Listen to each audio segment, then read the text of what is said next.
ओम श्री परमात्मने नमः। गीता सुगीता कर्तव्या किमन्यैः शास्त्रविस्तरैः या स्वयं पद्मनाभस्य मुखपद्माद् विनिःसृता। नमस्कार।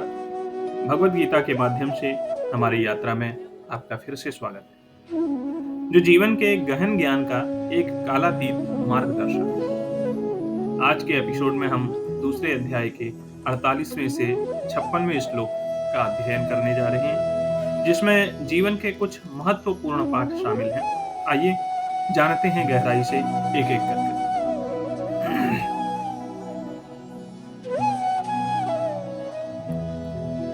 योगस्थः कुरु कर्माणि संगम त्यक्त्वा धनंजय सिद्ध्य सिद्धयो समो भूत्वा समत्वं योग उच्यते। भगवान ने 47वें श्लोक में परिणामों की चिंता किए बिना अपने कर्तव्यों का पालन करने की सलाह दी थी। आज हम अगर अपने कार्य की कल्पना करें तो हम अपना सर्वश्रेष्ठ करते हैं, लेकिन कई बार मान्यता या पदोन्नति के प्रति जुनूनी नहीं होते हैं। तो इस तरह आपको आंतरिक शांति मिलती है। अब प्रश्न उठता है, यदि कर्म फल से प्रेरित होकर कर्म नहीं करने चाहिए तो फिर किस प्रकार करने चाहिए? इस पर कहते हैं, हे धनंजय, योग में स्थित होकर केवल ईश्वर के लिए कर्म कर। उसमें भी ईश्वर मुझ पर प्रसन्न हो, इस आसक्ति को भी छोड़ दे। फल की इच्छा से रहित पुरुष द्वारा कर्म किए जाने पर अंतःकरण की शुद्धि से उत्पन्न होने वाली ज्ञान प्राप्ति तो सिद्धि है। इसके अलावा ज्ञान प्राप्ति का न होना असिद्धि है, और सिद्धि और असिद्धि में भी सम होकर अर्थात दोनों को तुल्य समझ करके कर्म कर। वह कौन सा योग है जिसमें स्थित होकर कर्म करने के लिए कहा?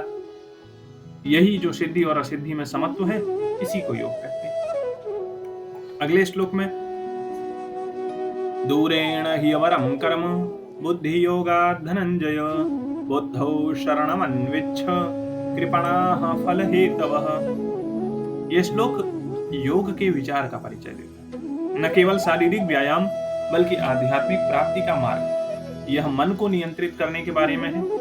इसे ध्यान या आत्म प्रतिबिंब जैसे वास्तव में जो मायने रखता है, उस पर ध्यान केंद्रित करने के बारे में है। जो समत्व बुद्धि से ईश्वर की आराधना के लिए किए जाने वाले कर्म हैं, उनकी अपेक्षा सकाम कर्म निकृष्ट है, ऐसा बताते हैं। हे धनंजय, बुद्धि योग की अपेक्षा अर्थात समत्व बुद्धि से युक्त होकर किए जाने वाले कर्मों की अपेक्षा कर्म फल चाहने वाले सकामी मनुष्यों द्वारा किए हुए कर्म जन्म मरण आदि के हेतु होने के कारण अत्यंत ही निकृष्ट है।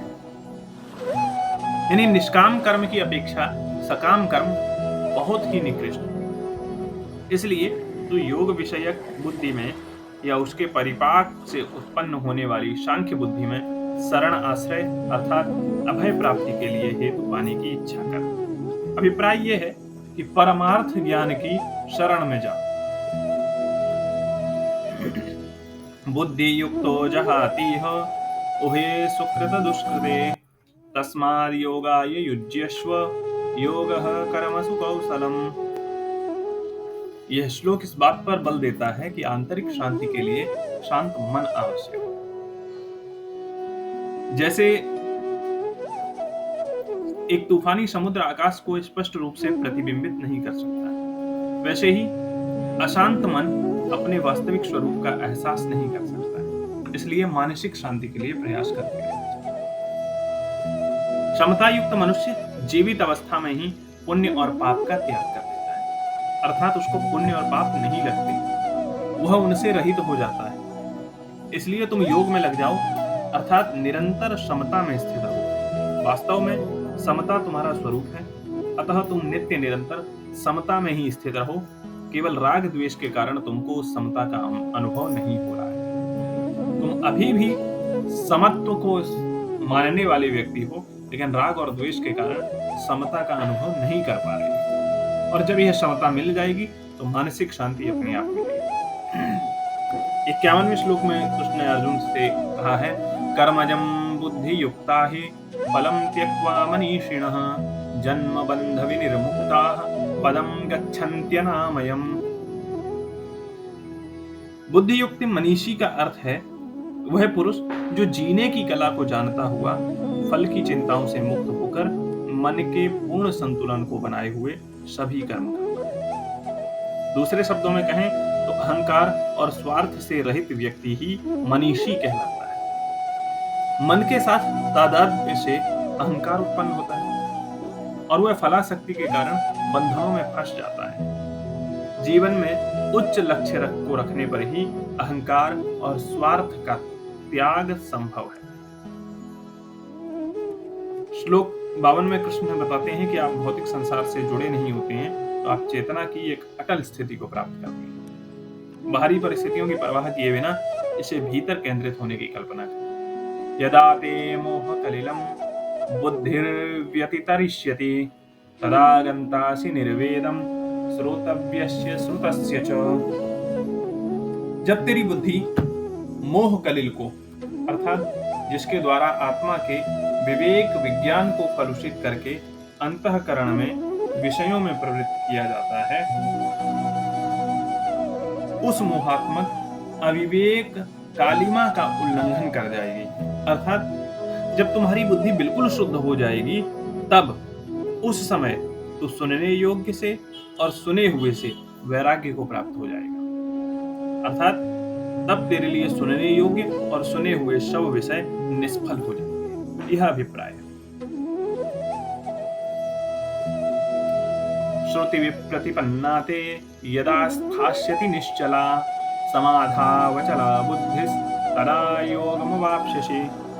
अर्जुन के मन में यह श्रुति विप्रति है कि अपने गुरुजनों का, अपने कुटुंब का नाश करना भी उचित नहीं है और अपने छात्र धर्म यानी क्षत्रिय धर्म का त्याग करना भी उचित नहीं है। क्षत्रिय का धर्म होता है युद्ध करना।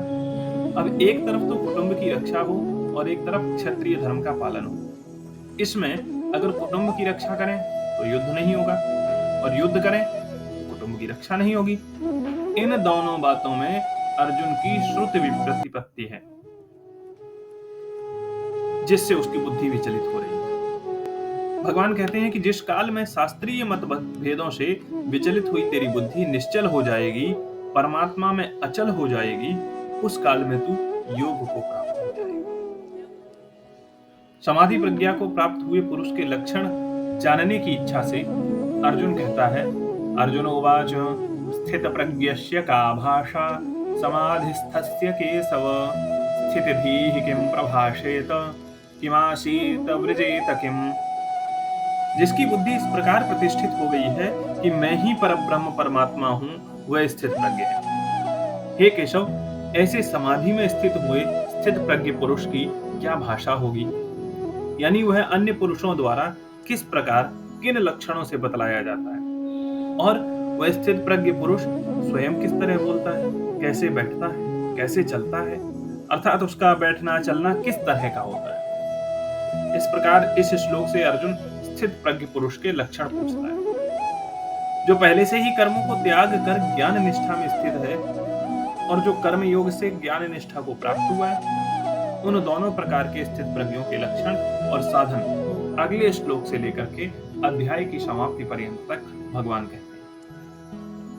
श्री भगवान बोलते हैं, श्री भगवान उवाच प्रजाहाति यदा कामान् सर्वान् पार्थ मनोगतान् आत्मन्येवात्मनः तुष्टः स्थितप्रज्ञस्तदोच्यते। सारी कामनाओं को त्याग करने पर तुष्टि के कारणों का अभाव हो जाता है। जब मनुष्य मन में स्थित हृदय में प्रविष्ट संपूर्ण कामनाओं को, सारी इच्छाओं को, भेदों को भली प्रकार से त्याग देता है, छोड़ देता है, और जब सारी कामनाएं त्याग दी तो तुष्टि के कारणों का अभाव हो गया। अब अंतरात्मा में ही किसी बाह्य लाभ की अपेक्षा न रखकर अपने आप संतुष्ट रहने वाला हो जाता है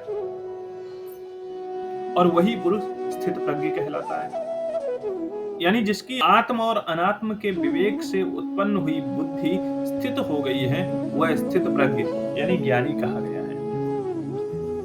दुःखेष्वनुद्विग्नमना सुखेषु विगतस्पृहः वीतराग भय क्रोध स्थित धीर मुनिरुच्यते। अंत में श्लोक 56 में कृष्ण स्थित प्रज्ञ यानी अटूट ज्ञान वाले व्यक्ति के गुणों का वर्णन करते हैं। वे सभी स्थितियों में शांत रहते हैं, अहंकार से मुक्त होते हैं, मित्र या शत्रु में समान देवत्व देखते हैं। आध्यात्मिक आदि तीनों प्रकारों के दुखों से के प्राप्त होने में जिनका मन उद्विग्न नहीं होता है, अर्थात क्षोभ को प्राप्त नहीं होता है, उसे अनुद्विग्न मनाः कहा गया है। तथा सुखों की प्राप्ति में जिसकी स्पृहा, तृष्णा, इच्छा नष्ट हो गई है, अर्थात उसके सुख के साथ साथ उसकी लालसा नहीं बढ़ती, वह विगत स्पृह कहलाता है। और आसक्ति, भय और क्रोध जिसके नष्ट हो चुके हैं, वह वीत राग भय क्रोध कहलाता है। ऐसे गुणों से युक्त जब कोई हो जाता है, वह स्थितधि यानी स्थित प्रज्ञ और मुनि यानी सन्यासी कहलाता है। अब प्रतिदिन की भांति एक प्रश्न आपके सामने, महाभारत के किस पर्व से श्रीमद् भगवद गीता उद्धृत है?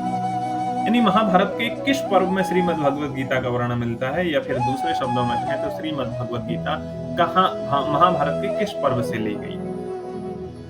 अ आदि पर्व, ब भीष्म पर्व, स वन पर्व, द सभा पर्व। अब इसका उत्तर आप कमेंट बॉक्स में लिख सकते हैं। आप एक खुशहाल और संतुष्टिदायक यात्रा के लिए जो आज के श्लोकों से हमने शिक्षाएं ली हैं, इनको अपने दैनिक जीवन में लागू कर सकते हैं। हमारे साथ इस यात्रा में जुड़ने के लिए आपका हृदय तल से आभार। धन्यवाद। जय श्री कृष्ण।